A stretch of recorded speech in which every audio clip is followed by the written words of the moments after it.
नमस्ते, मैं हूं सुरेश कुमार एकलवे और आप देख रहे हैं बात सच है।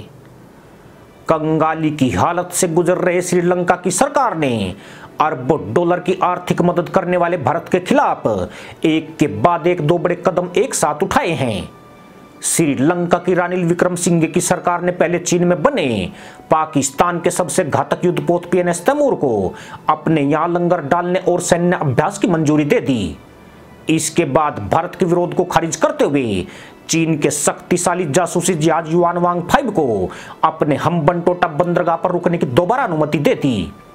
सवाल उठ रहे हैं कि मुसीबत में श्रीलंका के लिए देवदूत बने भारत से उसने यह विश्वासघात क्यों किया है, वह भी तब जबकि नई दिल्ली ने उसे संकट से बचाने के लिए अपनी पूरी ताकत लगा दी है और निस्वार्थ भाव से उसकी मदद करने का आश्वासन दिया है। चीन का जासूसी जहाज 16 अगस्त को हम्बनटोटा बंदरगाह पर लंगर डालेगा। यह पोर्ट चीन के नियंत्रण में है और भारत समेत पश्चिमी देशों का मानना है कि भविष्य में चीन इसका इस्तेमाल नौसैनिक बेस के रूप में कर सकता है। भारत और अमेरिका ने चीन के इस जासूसी जहाज का श्रीलंका में रुकने का कड़ा विरोध किया था।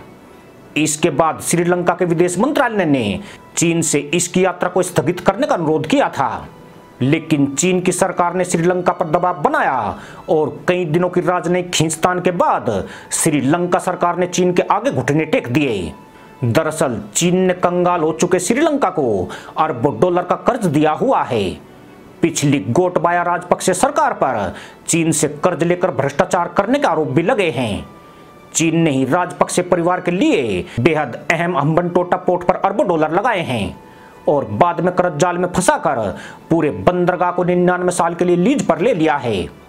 कहा जा रहा है कि चीन ने श्रीलंका को लालच दिया है कि वह कोलंबो को दिए अपने इंफ्रास्ट्रक्चर लोन को रीस्ट्रक्चर करेगा।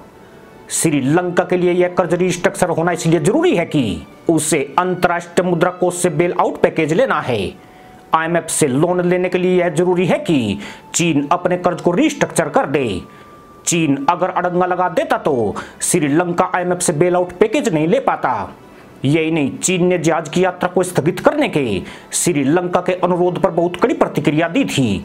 माना जा रहा है कि इसी डर और ड्रैगन की धमकी को देखते हुए श्रीलंका ने यह फैसला लिया है, पर मामला यहीं तक सीमित नहीं है। श्रीलंका ने चीन के दोस्त पाकिस्तान को भी खुश करने के चक्कर में भारत के खिलाफ एक और कदम उठाया है। बांग्लादेश की ना के बाद श्रीलंका ने पाकिस्तानी नौसेना के सबसे आधुनिक युद्धपोत PNS तैमूर को न केवल अपने यहां शरण दी है, बल्कि उसके साथ सैन्य अभ्यास करने भी जा रहा है। पाकिस्तानी नौसेना का युद्धपोत चीन में बना हुआ है और यह युद्धपोत लेजर गाइडेड मिसाइलों और कई सेंसर से लैस है। इसका साफ मतलब यही है कि भारत अपने पड़ोसी देशों के प्रति जो दरियादिली दिखाता है वह उसी के लिए घातक साबित होती है। बांग्लादेश, भूटान, नेपाल, म्यांमार, मालदीव और अब श्रीलंका भी इसी तरह विश्वासघात कर रहा है, जबकि चीन के सामने यह देश दुम दबाकर उसके तलवे चाटने लग जाते हैं। इसकी वजह यह है कि चीन जानता है कि तिलों से तेल कैसे निकाला जाता है। उसे पता है कि नाग पंचमी पर सांपों को दूध पिलाने की बजाय उन्हें पिटारे में बंद रखना ज्यादा सुरक्षित होता है, वरना उनके लिए दूध का कोई महत्व नहीं है।